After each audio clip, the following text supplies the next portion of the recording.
Voilà, bonjour à tous et à toutes. Je fais cette nouvelle vidéo pour vous faire part d'un projet. C'est mon projet le plus personnel. Bon, avec le projet Veine du désert évidemment, mais le projet Veine du désert, il n'est pas personnel parce qu'il est, ça peut être, je peux pas faire un projet fait comme Veine du désert tout seul, c'est pas possible. Mais puis même, c'est pas l'idée. Le projet Veine du désert, c'est quelque chose qui est qui est mondial. C'est pas personnel. Par contre, en contrepartie, le projet que je vais vous exposer là aujourd'hui dans cette vidéo, il est tout à fait personnel. Et pareil, c'est la même chose. Je veux pas qu'il le reste. Il faut surtout pas qu'il le reste. Et alors, je sais pas si cette idée émane, si j'ai si je suis précurseur ou de cette idée. Je pense pas. En tout cas, j'espère pas parce que ça serait très très inquiétant. En fait, mon idée est très simple. C'est mon souhait le plus cher après le projet Veine du désert, mais ça en fait partie de toute façon. C'est indissociable.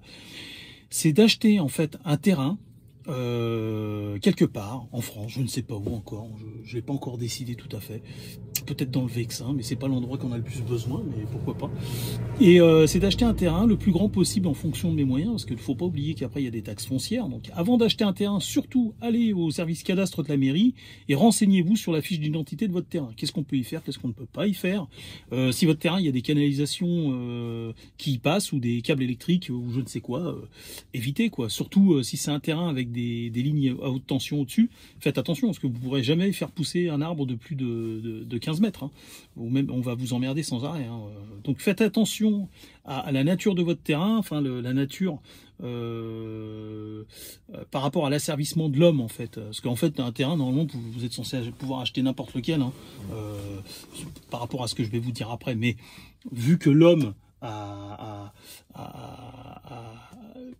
en fait, il y a une activité humaine qui est presque omniprésente, donc on ne peut pas faire tout ce qu'on veut avec un terrain, mine de rien. Donc voilà, faites attention si vous achetez un terrain, est-ce que ça coïncide avec vos finances sur du long terme et est-ce que c'est à l'échelle de vos finances et est-ce qu'il y a des contraintes qui fait que vous ne pourrez pas y faire ce que je vais vous dire à l'instant. Donc moi, l'idée, c'est d'acheter un terrain et sur 90% de ce terrain, y faire repousser une forêt en fait. Avec des arbres comme on a connu les Celtes à l'époque en France. Donc du chêne, du bouleau. Moi, je suis pas un expert en arbres, hein, mais j'adore les arbres, mais je me suis pas amusé. C'est marrant parce que quand j'étais petit à l'école, on nous apprenait en fait là, avec les feuilles. Je sais pas, vous l'avez peut-être fait. Peut-être que c'était de mon époque. On savait reconnaître en fait un arbre par rapport aux feuilles. Avant, j'en connaissais une quinzaine d'espèces d'arbres et puis c'était il y a tellement longtemps que j'ai tout oublié. Et maintenant, j'en connais 3-4. Mais si je fais ce projet, je consulterai des spécialistes qui m'expliqueront ce qu'il faut que je replante et par rapport à la densité. Par exemple, je ne veux pas planter que du chêne, c'est ridicule. Je vais mettre peut-être un chêne tous les 10 mètres et entre les chênes, je vais mettre autre chose parce qu'il est clair que y a quand même une loi. Je pense que on dit souvent il y a la loi de la jungle chez les animaux, mais en fait la loi de la jungle elle est aussi chez la flore. Je pense que si vous mettez trop de chênes ou trop de je ne sais pas quel arbre, ça sera forcément au détriment de la santé des autres. Je pense qu'il y a quand même une harmonie à respecter et un truc. Donc voilà, il faudra que je consulte un spécialiste ou des spécialistes pour qui m'expliquent comment je dois disséminer les arbres au sein de cette surface. Et ensuite, moi je me mettrai une petite bicoque en lisière de cette propriété et pendant des années, je vais pouvoir observer, grandir cette forêt. Vous vous rendez compte ou pas? Est-ce que vous partagez ce projet? Est-ce que je suis en communion? Vous êtes en communion avec ça? Est-ce que vous êtes d'accord avec cette idée? Est-ce que vous avez envie de refaire cette chose? Est-ce que ensemble on peut propager ça? Est-ce qu'on peut le propager dans la tête des gens? Est-ce que c'est possible? Dans les générations, pas futures, là, mais tout de suite, là, les générations présentes. Le gamin, la gamine qui va à l'école là, en ce moment-là, avec son cartable, qui a 8-7 ans, est-ce qu'on peut lui mettre ça dans la tête? Est-ce que c'est possible lui retirer toutes les conneries, le superficiel? Et est-ce qu'on peut lui mettre des projets comme ça dans la tête, sans déconner, quoi? Parce que le projet Veine du désert, il va partir de là, en fait, en changeant les mentalités. Et est-ce que vous pouvez m'aider à diffuser ce truc, ce type de projet et cette envie, en fait, de faire pousser des forêts Moi, dans cette forêt, après, je vais mettre une belle clôture. Alors, vous allez me dire, une clôture, c'est pas naturel, mais je vais être obligé de le faire. Cette clôture, je laisserai des entrées pour les renards, des entrées sans danger, hein, de telle sorte à ce qu'ils se coincent pas le cou ou aux caisses. Il y aura des entrées. J'en ferai une pour les cerfs, j'en ferai une pour de telle sorte à ce qu'ils puissent venir et repartir, pour pas qu'il y ait de consanguinité non plus au sein de ce truc. Mais vous comprenez, quoi. Au fil des ans, cette forêt va pousser et je vais y voir des oiseaux venir s'y implanter. Je vais faire un étang au milieu de la forêt. C'est prévu, ça. Je vais essayer de faire un truc d'eau de flotte pour qu'il y ait des canards qui viennent s'y poser, des poules d'eau, j'en sais rien. Vous voyez ce que je veux dire? C'est quand même plus intéressant de bâtir un projet comme ça, même s'il ne nous rapporte pas des masses. D'ailleurs, attendez, je vais y revenir à ça. Pourquoi ça ne rapporterait pas? Je vous ai dit que le capitalisme, il pouvait être utilisé à bon escient. Je vais en reparler juste après. Vous avez vu ces beaufs là? Moi, des beaufs, j'en ai quand même autour de moi, des beaufs. Je connais un mec, le pauvre, il est tout le temps en train de parler de bagnole. Commande des pièces sur Amazon, des pièces de bagnole et tout. Je peux pas le sortir de là, le mec. Je peux pas. Parce que souvent, le noyau, il est comme ça, déjà, à la base. Mais déjà, donc, reformater, réinitialiser un noyau, c'est pas possible, quoi. Enfin, en général, quand le noyau il est mort comme ça, corrompu de naissance, c'est mort. Moi, je parle pas trop aux gens qui passent leur journée à me parler de foot, de trucs comme ça. Après, j'ai rien contre. Hein. S'il y a quelqu'un qui aime le foot, qui veut participer au projet Men du désert, forcément, il y en aura. Hein. Mais enfin, je suis pas dans ce délire-là, moi. Et en général, je m'acclimate pas trop avec les gens qui accordent plus d'importance à des futilités pareilles, à des trucs superficiels, qu'à des choses qui sont en réalité concrètes, qui crèvent les yeux, mais que les gens, ce type de personne ne peut pas voir, en fait. Impossible. Donc, je vous parle des gens qui sont intéressés par l'immobilier, là, pas du gain et tout. Moi, quand je vois des fois la télé, pour peu que je la regarde, je vois des gens qui parlent de produits, quoi. Mais qu'est-ce que tu racontes? Ma vie, c'est pas un produit. La façon dont je vais vivre ma vie, ça n'est pas un produit. Qu'est-ce que tu me racontes? C'est le cosmos. Moi, je te parle du cosmos. Je te parle de l'ordre des choses, l'ordre de l'univers. C'est quelque chose, ça, qui est réel. C'est pas des conneries. Et l'artificiel est très important pour l'homme. Bien sûr qu'il est très important. Un médicament, c'est artificiel. Hein, c'est pas quelque chose qu'on trouve par terre en se promenant dans un parc avec des fougères. Hein. Donc l'artificiel est très important pour l'homme, mais à une échelle définie et à une utilisation définie. On peut pas faire passer l'artificiel avant le naturel. C'est pas possible. Ce n'est pas dans l'ordre des choses. Et regardez ce qui est en train de se passer aujourd'hui. On va tous finir par crever à faire des conneries. Donc, moi, quand je vois les gens ces matérialistes qui sont là en train de vous parler d'appartements qui coûtent une blinde, mais des fois, moi, je rigole. Je rigole. Quelqu'un qui va une chambre de bonne à Paris à 300, à 400 000 euros. Mais j'ai envie de te dire, moi, t'aimes ça, mon grand, mais t'aimes ça. Ou ma grande, t'aimes ça, toi. C'est un endroit tout pollué, dégueulasse, où la vie est chère, les gens sont odieux, c'est des mauvais voisins. Bon, je dis pas que tous les Parisiens... Moi, je suis né à Paris, hein. J'ai même vécu à Paris, donc je suis un Parisien de souche, enfin, de souche. Je sais pas si c'est ça, un Parisien de souche. Au bout de combien de générations tu deviens un Parisien de souche, je ne sais pas, ou quelque chose de souche. Mais toujours est-il que je suis né à Paris, donc je suis quand même un Parisien. Moi, Paris, je vous le dis honnêtement, c'est... Je peux pas, je vais rester poli, quoi. Mais par contre, je peux dire ce que je pense. Pour moi, Paris, c'est une déchetterie. Ouais. Je suis pas... envie d'aller vivre là-bas, ça m'a jamais branché, même quand j'étais petit, ça me plaisait pas. Je me sentais mal à l'aise, il y avait un mal-être.